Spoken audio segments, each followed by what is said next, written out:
5 years earlier, Alexander had everything.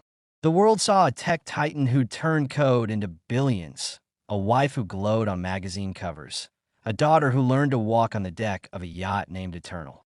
He'd had the pendant custom-made the day Mia was born premature, lungs too small, heart too fierce. One half for Victoria, one for the baby. So distance can't break us, he'd told the jeweler. Victoria wore hers daily. Mia's stayed on a ribbon around her neck.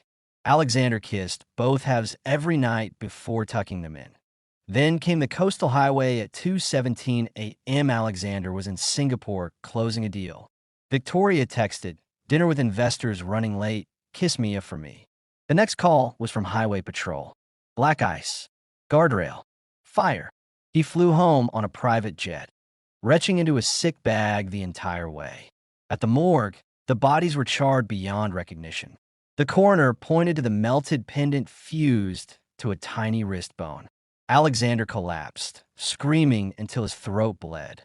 He placed the surviving half, Victoria's half, into Mia's coffin himself, the ribbon singed but intact. The funeral was closed casket. He spoke no eulogy. Words had died with them. Afterward, he became a machine.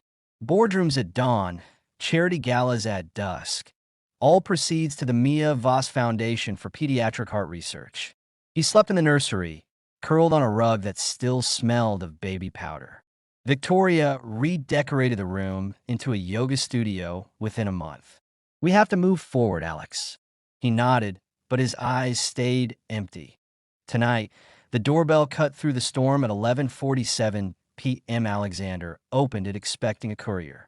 Instead, Elena Ramirez stood dripping on the mat, cheap coat clinging to her frame, dark circles under eyes that had seen too many double shifts. In her left hand, the pendant. In her right, the child. "Mr. Voss, I think this belongs to you." Her voice shook, but she didn't look away. Alexander snatched the necklace. The metal burned cold. "Where did you get this?" Elena swallowed. "It was my daughter's. Her father gave it to me the night we met. He said if anything happened to him, find the man whose initials match. He died before Lily was born." Lily tugged Elena's sleeve. "I'm cold, Mommy." Victoria descended 2 steps. "Alex, it's a knockoff. Remember the endorsement shoot? They made duplicates." Her voice pitched higher than usual. Alexander ignored her, crouching to the child's level. "Lily, what's your birthday?" The girl hid her face, then mumbled, "March 12th. Same as Mia. Same hospital. Same 3:12 a.m. timestamp on the birth certificate he still carried in his wallet. He looked up at Elena. "Who was the father?" She hesitated, raindrops sliding from her lashes. "He said his name was Damien. Never gave a last name. One night in a hotel bar after my night class. He paid my tuition the next morning, left the pendant on the pillow. I never saw him again." Alexander's pulse thundered.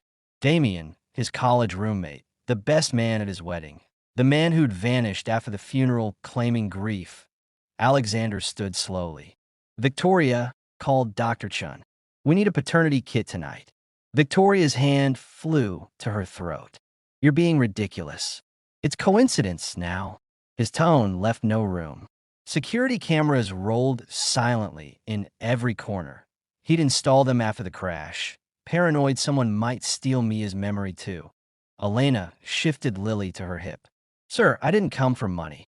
"Lily's heart." There's a murmur. "The bills," she trailed off, ashamed.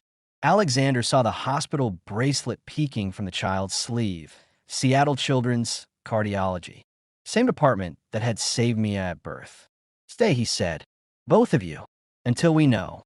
Victoria tried to protest, but Alexander's glare pinned her. He led Elena and Lily to the guest wing himself, past oil paintings and marble busts that suddenly felt obscene. In the lavender suite, he knelt again. "Lily, do you like hot chocolate?" The girl nodded shyly. He carried her to the kitchen, sat her on the counter, heated milk with shaking hands. Elena watched from the doorway, arms wrapped around herself.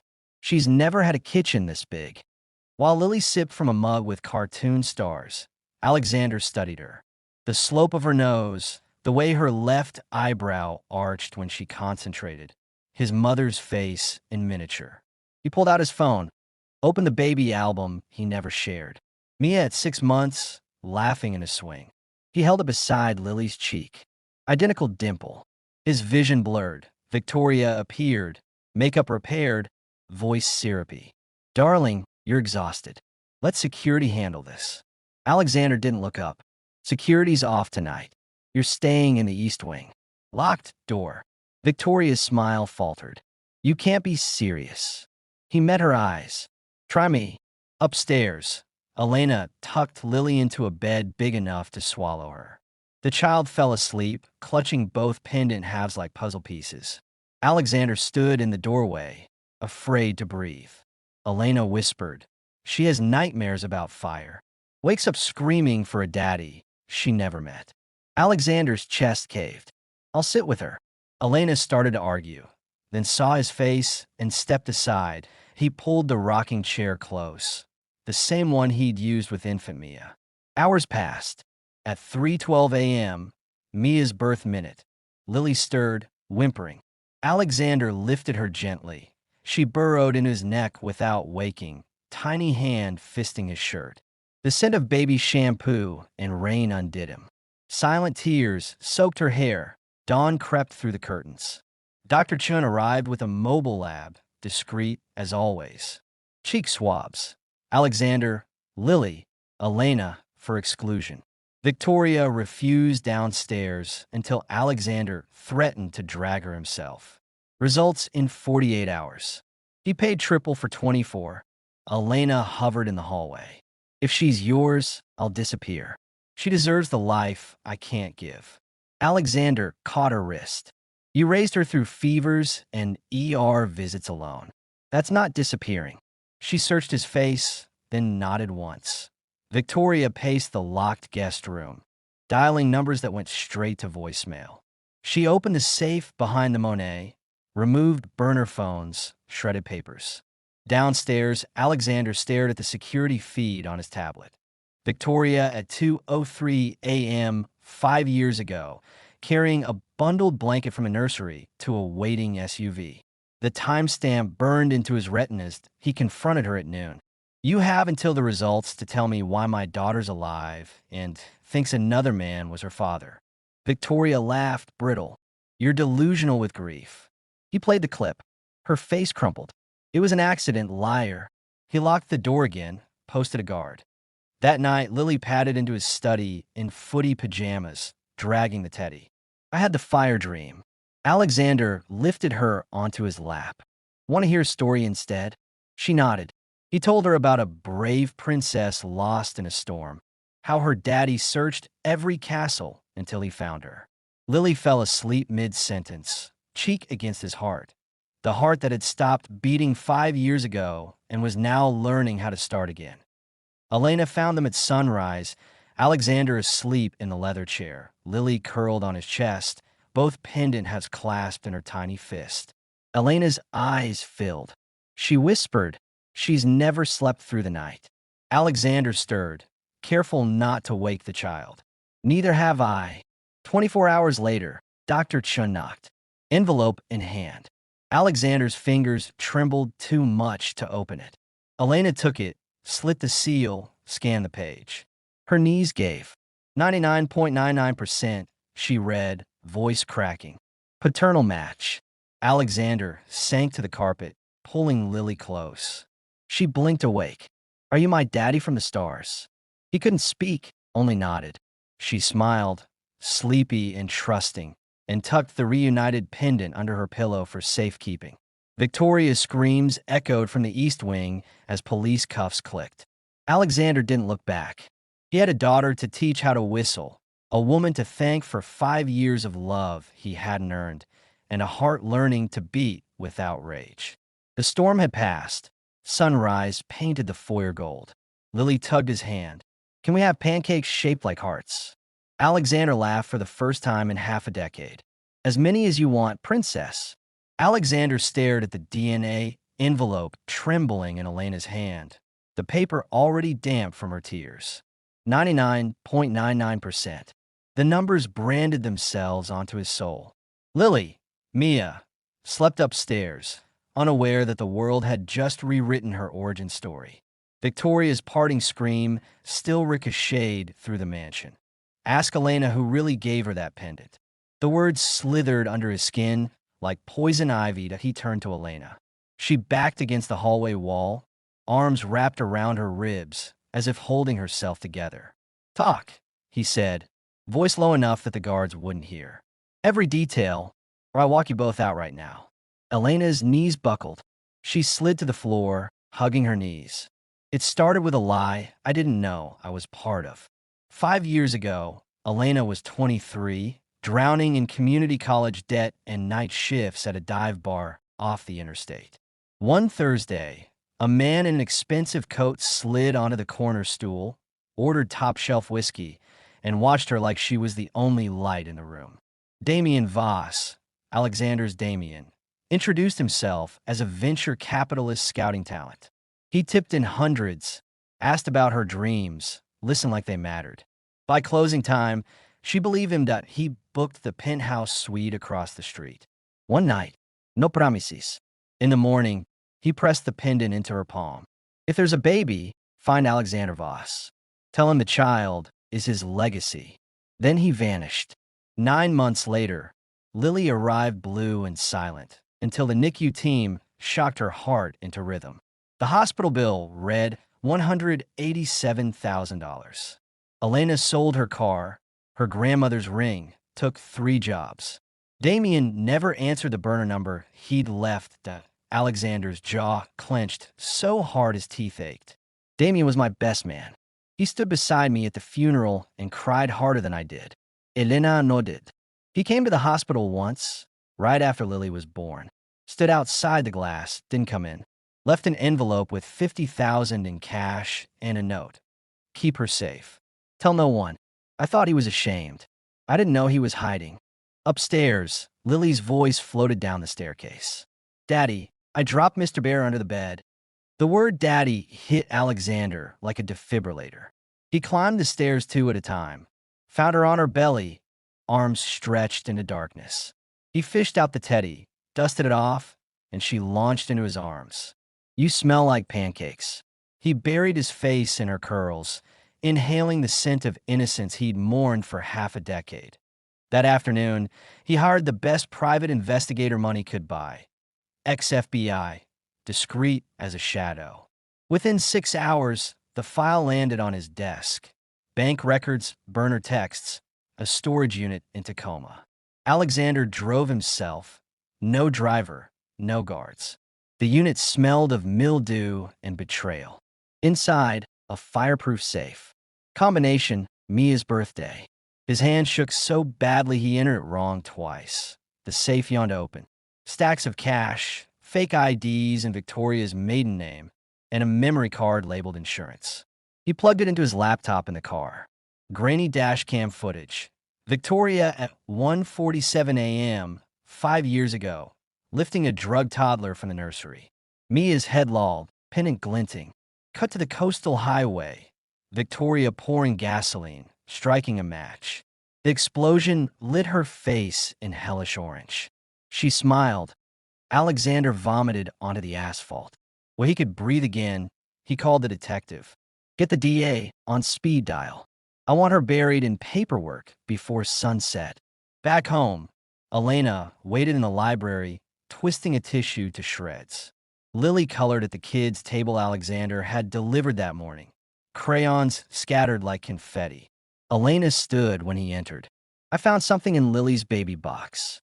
She handed him a photograph. Damien holding newborn Lily. Victoria in the background, arms crossed, smirking. On the back, Damien's handwriting. Plan B if Alex ever digs that Alexander's vision tunneled. He sat heavily, afraid he'd shatter. Elena knelt. I didn't know, I swear. Damien said you were a monster who'd abandoned your family. I believed him because I wanted Lily to have a villain to blame for her father's absence. Her voice cracked. I was wrong. You're the hero she needed. He looked at Lily, tongue sticking out in concentration as she drew a crooked heart. She deserves both truths, he said. the ugly and the beautiful. That night, he showed Elena the footage. She aged 10 years in 10 minutes. Victoria planned to sell her. Alexander nodded. To a couple in Europe. Damien got cold feet, faked his death in a boating accident 6 months later, left Lily with you as penance. Elena's sob was silent, shoulders shaking. I love the ghost who used my daughter as a bargaining chip. Alexander pulled her into a hug. Awkward, necessary. Over her shoulder, he watched Lily tiptoe in, rubbing sleepy eyes. Why is mommy sad? Elena wiped her face. Because sometimes grown-ups make mistakes, baby, but we fix them with love. Lily crawled between them, wedging her small body into the space their arms made. The three of them fit like puzzle pieces that had been forced apart for too long. The trial lasted 3 weeks.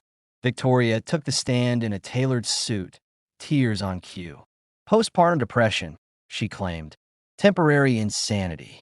The jury watched the dashcam video on loop. Gasps rippled through the courtroom when the explosion bloomed across the screen. Alexander testified last, voice steady. She stole 5 birthdays, 5 first days of school, 5 chances to hear I love you, Daddy. No insanity excuses that. The verdict came in under an hour. Guilty on all counts. Insurance fraud, child endangerment, attempted murder for hire. 25 years. Victoria lunged at Alexander as deputies dragged her away. You'll never keep her. She'll hate you when she learns the truth. He didn't flinch. She'll learn it from me with love. That's the difference. 1 year later, the mansion had changed. The yoga studio became Lily's art room. Walls covered in finger paint masterpieces.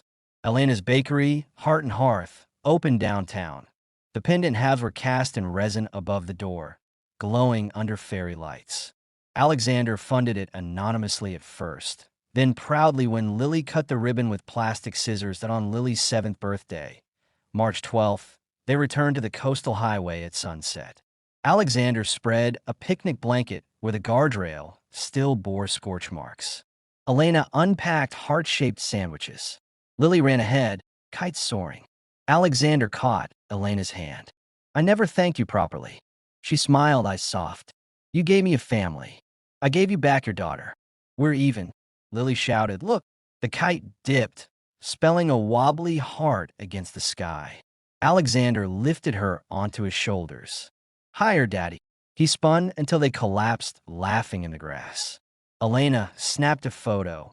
The three of them tangled, cheeks flushed, pendant glinting at Lily's throat. She printed it life-size, hung it above the fireplace where Victoria's portrait once sneered. That night, Lily asked for the princess story again. Alexander tucked her in, voice gentle. Once upon a time, a brave queen named Elena guarded a tiny princess from dragons. A lost king searched oceans until he found them. They built a castle of pancakes and crayons, and the dragons turned to dust. Lily yawned, and they lived happily ever after. He kissed her forehead. Every single day. Downstairs, Elena waited with 2 mugs of chamomile. They sat on the porch swing, stars sprawling overhead. Alexander traced the scar on her wrist, where IVs had lived during Lily's hospital stays. Marry me, he said suddenly. Not a question. Elena's mug paused halfway to her lips. You sure? I come with baggage and a 7-year-old who snores. He laughed, the sound rich and whole. I come with a bakery tab and a daughter who insists dinosaurs belong at tea parties. We're a package deal. She set the mug down, cupped his face. Yes.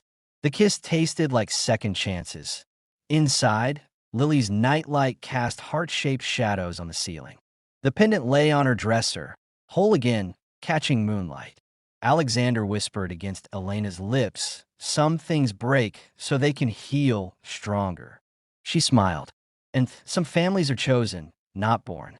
They stood there until dawn painted the sky the color of forgiveness.